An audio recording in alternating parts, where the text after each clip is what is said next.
Want to know why? Ask how. Howard the Humongous. We have a problem.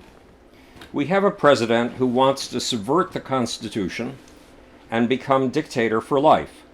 And thanks to the Mueller testimony, we've stumbled into a real pickle. Said Robert Mueller to the House Judiciary Committee, when Donald Trump leaves office, he can be charged with crimes, including the 10 instances of obstruction of justice laid out in the Mueller report. Given the pressure of possible imprisonment when he ceases to be president, why would Donald Trump ever want to leave the White House? The 22nd Amendment to the Constitution limits a president to 2 terms.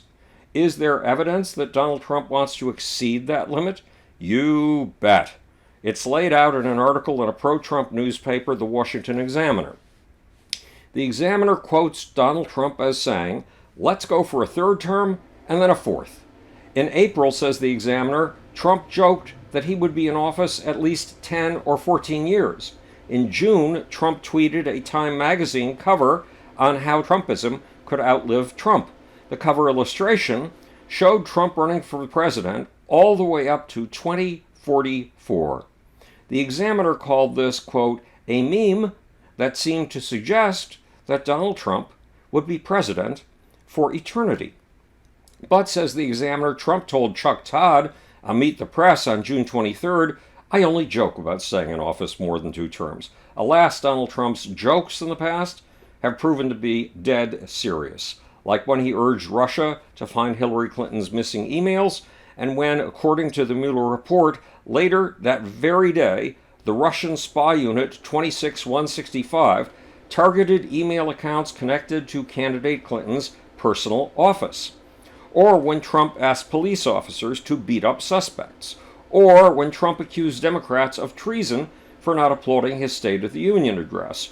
Or when Trump thanked Vladimir Putin for expelling American diplomats from the U.S. Embassy in Moscow. Or when Trump challenged Rex Tillerson, his former Secretary of State, to an IQ contest. When Trump announced on March 8th at a private fundraising event at Mar-a-Lago that Xi Jinping is now president for life, Trump showed his enthusiasm for presidents for life. Said Trump, look, he was able to do that. I think it's great. Maybe we'll have to give that a shot someday. In Donald Trump's view, he rules via something dangerously close to the divine right of kings. He believes his followers are a movement unlike any in history. He believes he won the popular election against Hillary Clinton by an unprecedented landslide. Yes, Donald Trump believes it only looked as if he'd lost by 3 million votes because Hillary and the Democrats cheated. He believes the Democrats manufactured at least 3 million phony votes. Donald Trump also believes he is the only one who can fix whatever ails America. He is special. He is unique, or at least that's the way he thinks of it. He asked a question at a July campaign rally.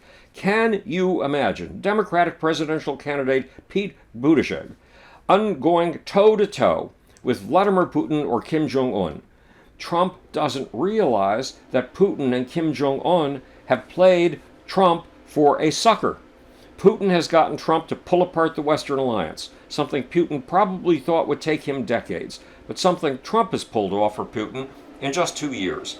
And Kim Jong-un has gotten Trump to accept North Korea as a major player on the world stage, and he's gotten Trump to accept North Korea as a nuclear player.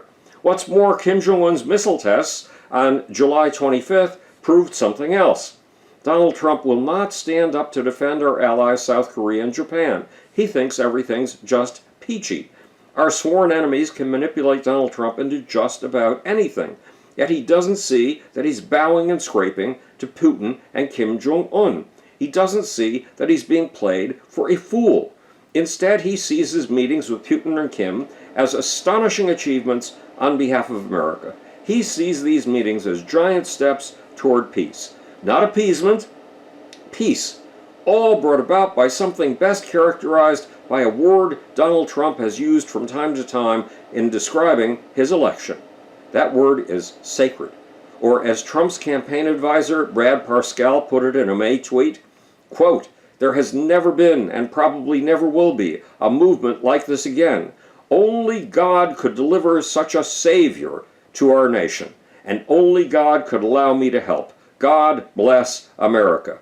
How could a divinely appointed president, a president who believes he has brought together a movement unlike any seen in American history, how could that president step aside and let some lesser mortal take over the White House, especially when he knows that if he leaves office he will be charged with crimes, especially when he can see what is happening to his former friend Jeffrey Epstein.